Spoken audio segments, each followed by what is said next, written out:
বাংলাদেশের হদিশ এবার বাদুড়িয়াতেও। কয়েক বছর আগেই অনুপ্রবেশ সিরাজুল আলী মণ্ডলের। বাদুড়িয়ায় বিয়ে করে শ্বশুর বাড়িতেই বসবাস। অনুপম রয়েছে আরো বিস্তারিত বলবে। অনুপম, কবে ভারতে অনুপ্রবেশে করেছিল এই বাংলাদেশি, কি জানা যাচ্ছে? দেখো জোনালা, এই যে বাদুড়িয়া চণ্ডীপুর এলাকার পূর্ব বেনা গ্রামের যে ঘটনাটা, এখানে সিরাজুল আলী মণ্ডল নাম এক ব্যক্তি, সে বিয়ে করে তার শ্বশুর বাড়িতেই থাকে। গত ৮ বছর আগে সে এখানে আসে এবং এখানে এসে এই পূর্ব বেনা গ্রামেরই মহিলা হালিমা খাতুনকে সে বিয়ে করে এবং হালিমা খাতুনের বাড়িতেই থাকে। হালিমা খাতুনের বাবাকে সে বাবা সাজিয়ে সে এখানকার ভোটার আইডি কার্ড বাতিল করেছে এবং এখানকার যত রকম সরকারি সুবিধা সে করে এবং বিভিন্ন রাজ্যে সে কাজ করে এবং বাদুড়িয়াতে এসেও বিভিন্ন সময় থাকে। এবং সে কিন্তু তার এলাকার মানুষ কিন্তু বলছে সে বছরে একবার থেকে দুবার কিন্তু অবৈধভাবে সে বাংলাদেশে যায়, এমনকি হালিমা খাতুনকেও নিয়ে যায় এবং তারা এখানে এমন।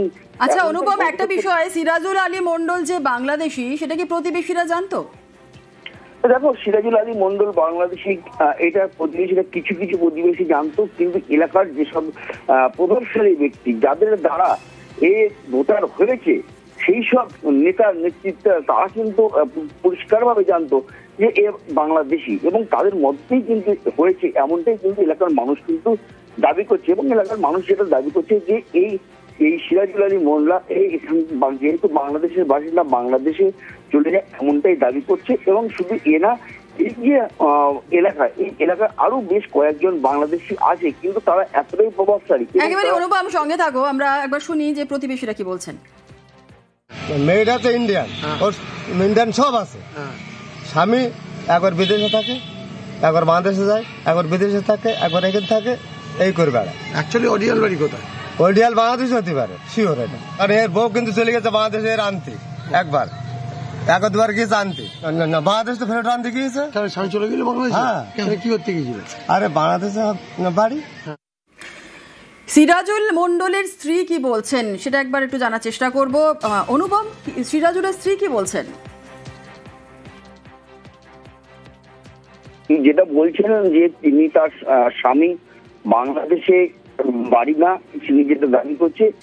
আবার তিনি অন্যদিকে যেটা দাবি করছে যে তার বাবার নাম, তার সিরাজুলের বাবার নাম একই এবং সিরাজুলের শ্বশুর বাড়িতে সিরাজুলের যে সিরাজুলের যে বাড়ি, সেই বাড়িতে তিনি কোনোদিন যাননি, তিনি বাপের বাড়িতেই থাকেন। তিনি আজ পর্যন্ত কোনোদিন সিরাজুলের শ্বশুর বাড়িতে থাকেননি। কিন্তু সিরাজুল আবার বাংলাদেশিও না, এরকম একটা ঢাকা দেওয়ার চেষ্টা সিরাজুলের স্ত্রী করছেন।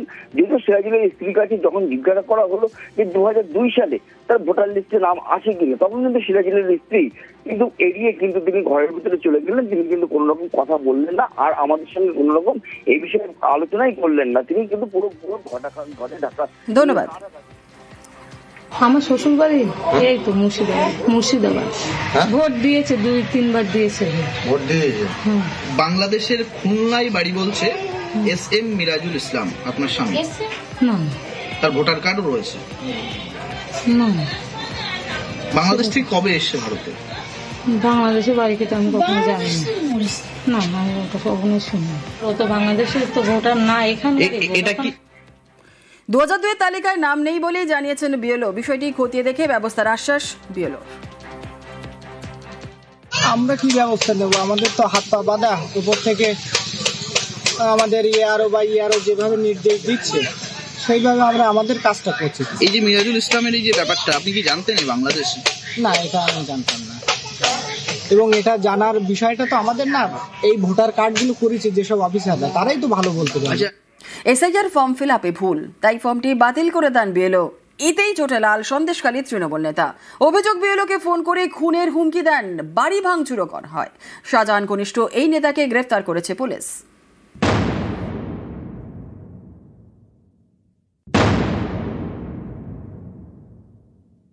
তুমি আমাদের জানাওনি কেন? তুমি কাটলে কেন? তোমার গাড়ি দেবো, তুমি কি রেহাই পাবে? ঘর বাড়ি তোর সব ভাঙচুর করে তোর হাত পা কুচে দেবো আমি একদম। রাত্রির মধ্যে তোর ঘর বাড়ি ভাঙচুর করে জয় করতে পারবি। বিএলওকে হুমকি, সন্দেশখালীতে গ্রেপ্তার তৃণমূল নেতা। উত্তর 24 পরগনার সন্দেশখালী 1 নম্বর ব্লক, এখানকার বয়ারমারি 1 নম্বর পঞ্চায়েতের একটি বুথের বিএলও দীপক মাহাতো বাড়ি বাড়ি ঘুরে এসআইআর ফর্ম জমা নিচ্ছেন। অভিযোগ, একটি ফর্ম ভেরিফিকেশনের সময় তিনি ভুল খুঁজে পান, পেন দিয়ে কেটে ফর্মটি বাতিল করেন। অভিযোগ, এতে ক্ষেপে যান তৃণমূলের অঞ্চল সভাপতি জামিরুল ইসলাম মোল্লা। তিনি আবার সন্দেশখালীর শেখ শাহজাহান ঘনিষ্ঠ বলে পরিচিত। ফোন করে বিএলওকে খুনের হুমকি দেন। তুমি আমাদের জানাওনি কেন? তুমি কাটলে কেন? তোমার খাই দেবো? তুমি কি রেহাই পাবে? ঘর বাড়ি তোর সব ভাঙচুর করে তোর হাত পা কুচে দেবো আমি একদম। সে কেন করলি কেন? কাটলি কেন? ওরা কোথা থেকে কি করে সংশোধন কর, না তো তোর কালকে সকালে জয় করে দেবে, রাত্রির মধ্যে তো জয় করবা, তো রাত্রির মধ্যে তোর ঘর বাড়ি ভাঙচুর করে জয় করতে পারবি। শনিবারই সন্দেশখালী থানায় অভিযোগ জানান বিএলও। রাতেই গ্রেপ্তার তৃণমূল নেতা। ফোনে পার্টির কোনো ইয়ে হবে এই হিসাবে আমাকে খুব হুমকি দিয়েছে। সেটা আমি আমার বিডিও সাহেবদের সঙ্গে আমি এটা জানিয়েছি। চাইছি বলতে উনি ওনার ভুলটা বুঝতে পারুক, যে এটা বলাটা ঠিক হয়নি, এইটাই চাই। উত্তর 24 পরগনার মচরন্দপুর 1 নম্বর গ্রাম পঞ্চায়েত, এখানকার 203 নম্বর বুথের বিএলও সুমন কুমার দাস। অভিযোগ, কাজের চাপে বুধবার অসুস্থ হয়ে পড়েন, স্ট্রোক হয়। বিএলওকে নিয়ে যাওয়া হয় হাবড়া হাসপাতালে। বিএলওর ডিউটিটা ও পালন করছে, সেই কাজটার প্রেশারের জন্য এই অবস্থা। রাত্রে যেহেতু ঘুমাতে পারছে না, বাড়িতে কোনো সময় রেস্ট পাচ্ছে না, যেহেতু অনেক ফর্ম বাড়িতে জমা পড়ে গেছে, সেটা নিয়ে একটা টেনশন। সাবমিট হয়তো সময় মতো করতে পারবো না, আমি হয়তো সাসপেন্ড হবো, এই সমস্ত বিভিন্ন ধরনের টেনশনের থেকে এই সিচুয়েশন। পূর্ব বর্ধমানের কাটোয়াতেও একই ঘটনা।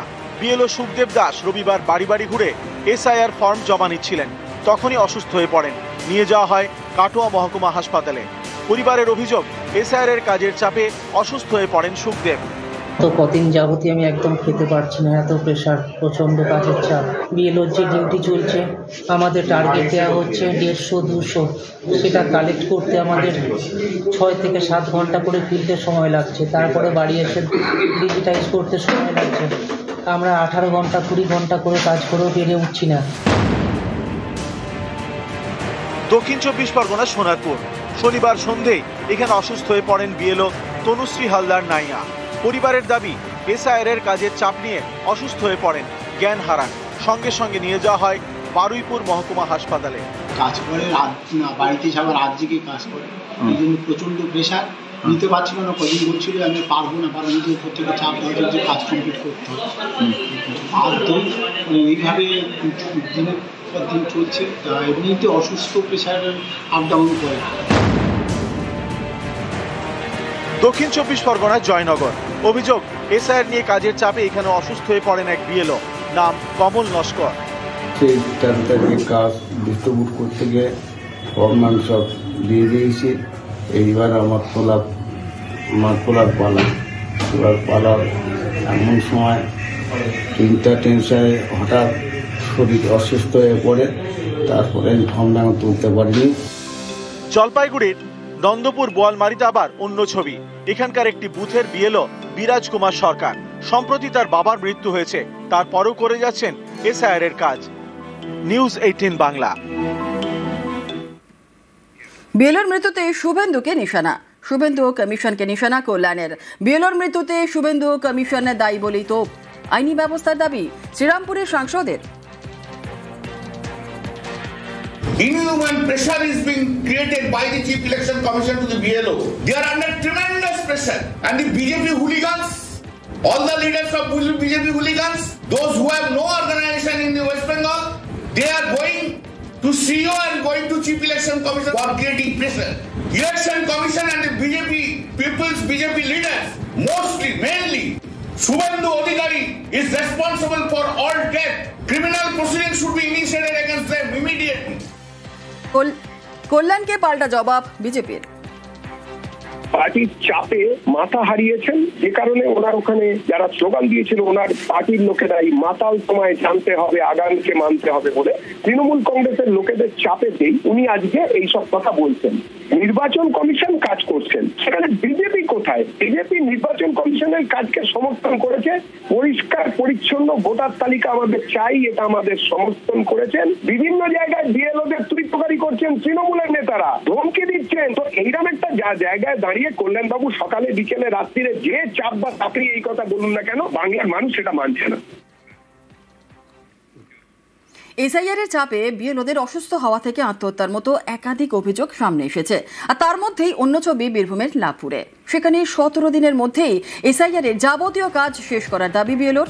লাভপুরের বিপ্রটিকুরের 166 নম্বরের বিএলও পূজা ঘোষ, তার মধ্যে 1017 জন ভোটার রয়েছেন।